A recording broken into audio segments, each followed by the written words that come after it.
Before I did my first Alaska self-guided trip, I had a preconceived notion. There were so many things that I got wrong. Today I want to share the top 10 things I got wrong. Number 10. The ocean is incredibly calm. Like glass, it's hard to imagine the ocean being this still. That is, until it isn't.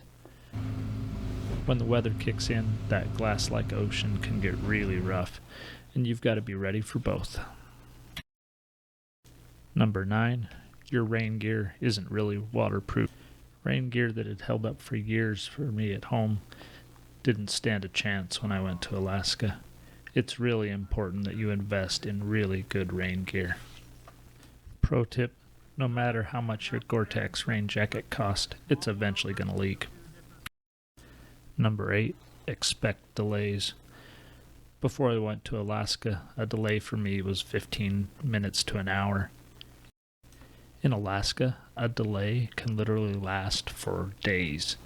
If you're socked in and your float plane can't get to you, you might miss your flight home by days.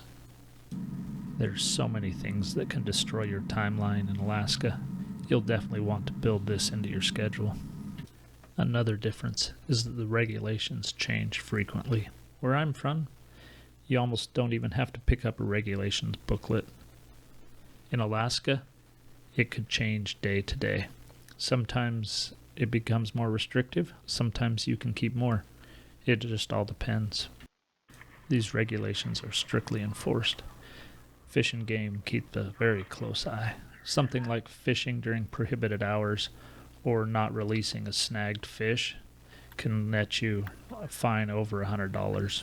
Pun intended. Fish and Game is really serious about this, and I haven't seen them cut anybody slack.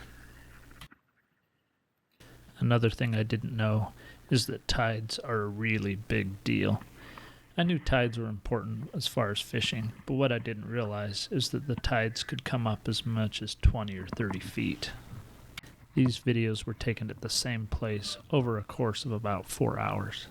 While it's important to know about tides to catch fish, it's even more important from a safety aspect.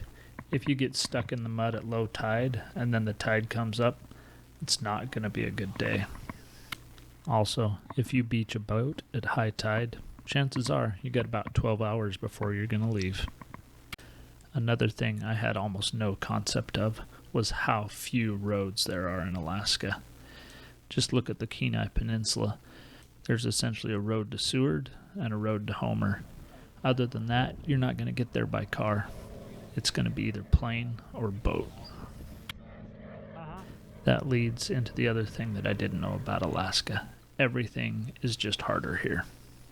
This nice open meadow is actually a bog that can take you an hour to cross. Alder thickets or fallen 6-foot trees may mean an hour's detour. If there's a river, you can almost be guaranteed there won't be a bridge. It's almost impossible to get anywhere without a trail. If you head off trail, however long it takes you to hike a certain distance back home, I'd multiply it by about 4. The third most important thing I didn't realize, although I thought I did, was that you're going to have encounters with bears. I knew there were more bears in Alaska, but in my mind, if you were careful, you could avoid them. This just isn't the case. If you're on a river with salmon, you're going to run into a bear. Although every situation's different, you need to have a really thought-through plan about how you're going to deal with an encounter. When my friends ask me what's different about Alaska, I summarize it in one sentence. Alaska is actively trying to kill you. While you can die in the woods at home, it's kind of more of an anomaly. In Alaska, if you get into trouble, the chances of help even being able to find you are pretty slim. And if they do, it's probably already going to be too late. Slipping in a stream, falling out of a boat, or losing your directions all rapidly become life-threatening situations. You need to think very carefully about every single move you make all the time. No exceptions. The number one thing I didn't realize about fishing in Alaska is that you can get skunked. Yes, you can. It's actually not even that hard. At home, there's always the same number of fish in that lake or stream. Alaska just isn't that way. Either the fish are there or they're not. If they're not, it doesn't matter how hard you fish, you're not going to catch anything. If you don't want to be that guy that went to Alaska and came home without fish, you've got to time the runs very carefully. Just like anywhere in Alaska, there can be days when the fish just refuse to bite. That's part of fishing. However, if you choose the right time and the right place, the chances of you coming home with some nice fish are pretty good. Hopefully these lessons will help you on your Alaskan fishing trip. If there's something important I missed, or if there's something more you'd like to know about, just leave it in the comments.